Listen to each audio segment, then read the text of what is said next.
I still remember the first time I laid eyes on her.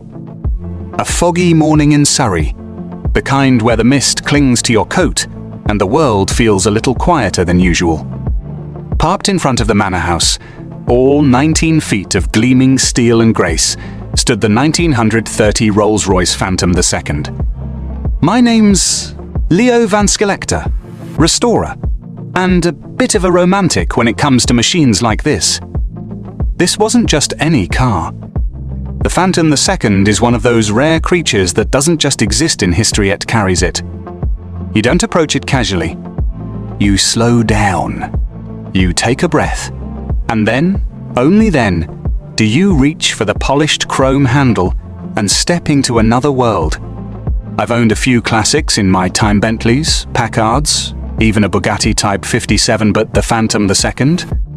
This one isn't just elegant. It's intimidating in its perfection. She was the last Rolls-Royce model personally overseen by Henry Royce before his death, and you can feel that legacy in every panel, every line, every nearly silent tick of the dashboard clock. The particular car I'm talking about was coach-built by Barker, with a Sedanka de Vie body-open chauffeur compartment, closed passenger cabin. Because of course it was.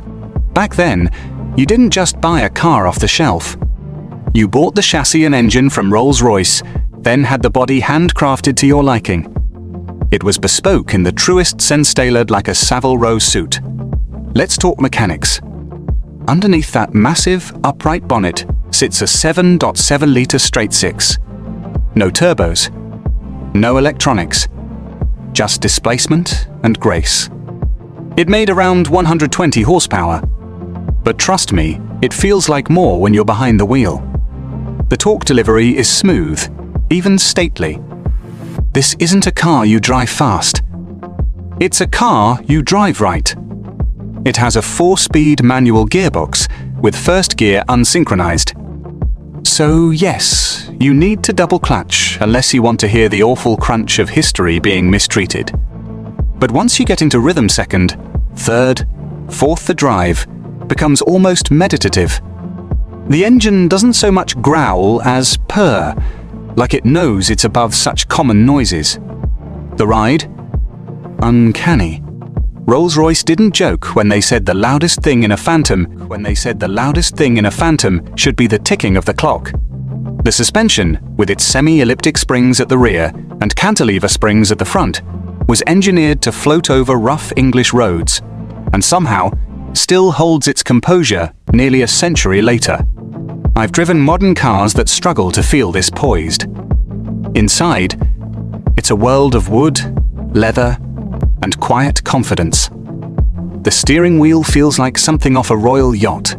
Thick, heavy, honest.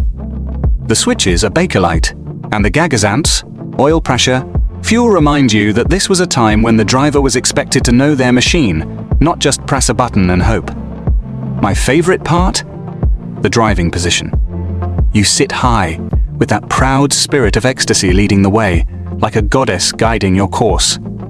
And every time I see someone stop and stare because, they always do, I'm reminded that this isn't just a car.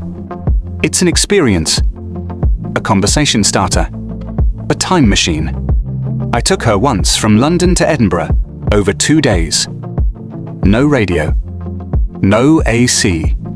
Just the hum of that magnificent engine and the smell of old leather and warm varnish. She didn't miss a beat. Climbed hills with the grace of a lion and cruised long stretches like she was born for it. She was. Born for it, I mean. Born to make distance feel noble. And yes, there's maintenance. She's not easy. The engine requires attention. The gearbox punishes laziness. And you don't just fill her up, you prepare her. But in a world of push-button start and soulless efficiency, there's something deeply human about a machine that asks you to care for it, not just use it. There were just over 600 Phantom II ever made, and each one is a statement. Mine's not the most famous, not the Star of India, not the movie Cars, but she's mine. And every time I roll her out of the garage, I feel like I'm part of something rare, something that won't come again. People ask me, Leo, what's it like owning a car like that? I tell them, it's not ownership. It's stewardship. The Phantom II will outlast me, just like she outlasted the man who built her. And that's the point. This car doesn't belong to me. I belong to its story for a little while. And that, my friend, is enough.